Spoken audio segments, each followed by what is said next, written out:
এই জন্য মানুষ আজ স্লোগান দিচ্ছে, সিটি কলের গোল্ডেন কালার যেভাবে সোনা নয়, ওই দলের ইসলাম কখনো ইসলাম নয়।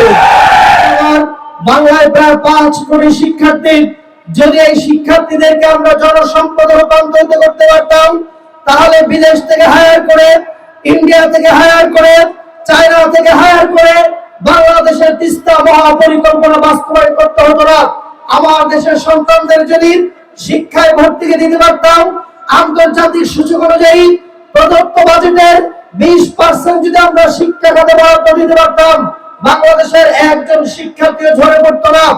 এবং আইএলও ইন্টারন্যাশনাল লেবার অর্গানাইজেশন তারা বলছে বাংলাদেশে প্রায় 15 থেকে 20 লক্ষ চাইল্ড লেবার, শিশু শ্রমিক। এই শিশু শ্রমিক গুলো বাংলাদেশে আজ থাকতো না, ঝরে পড়তে হতো না। কিন্তু সরকার এই যথাযথ ব্যবস্থা নেয়নি। প্রান্তিক চরের মানুষ এবং এই অঞ্চলের অসংখ্য মানুষের সন্তানরা, আপনি যখন আপনার ছেলেকে গ্রাজুয়েশন কমপ্লিট করাচ্ছেন, অনার্স শেষ করার পরে চাকরির অভাবে আপনার ছেলে বেকারত্বের অভিযোগ করে জীবন তাকে কিন্তু দিতে হচ্ছে। আজ আপনারা দেখেছেন বিভিন্ন ইউনিভার্সিটি গুলোতে ইসলামের কথা বলে তারা যে নির্বাচন করেছে, সাধারণ শিক্ষার্থীদের ধোঁকা দিয়ে তারা বিজয় অর্জন করেছে।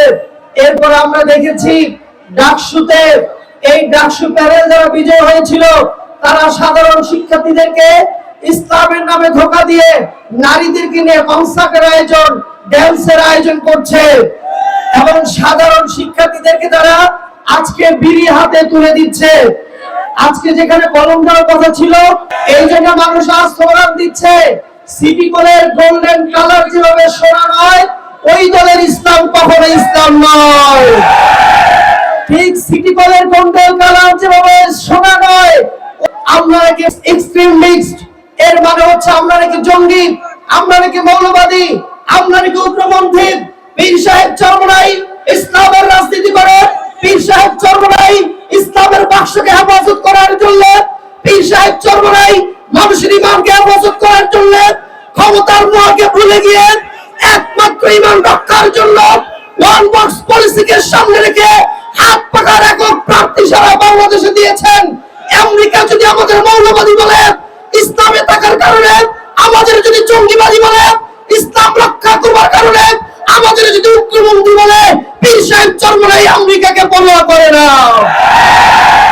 অতএব আমি লাস্ট একটা কথা বলে শেষ করে দিচ্ছি, যদি ধল্লার পার থেকে নাগেশ্বরীতে আসতে 11 জন ভাই যুক্তি করলো আমরা মেন রাস্তা দিয়ে নাগেশ্বরীতে যাব, একটু সামনে এসে বাকি 10 জন যদি পাটেশ্বরী হয়ে ঘুরে আসে, আর একজন যদি চুক্তি অনুযায়ী সোজা পথে নাগেশ্বরীতে আসে, তাহলে চুক্তি ভঙ্গ করলো কে? যেই সংখ্যায় বেশি হতে পারে চুক্তি তারা ভঙ্গ করেছে।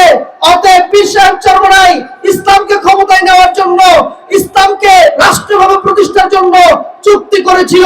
যারা আমেরিকার বুদ্ধি ধরে বলেছে আমরা এই শরিয়া আইন দ্বারা দেশ পরিচালনা করতে চাই না, তারা সরে গেছে। পীর সাহেব চরমনাই তার কথার উপরে অটল রয়েছে। সবাইকে ধন্যবাদ।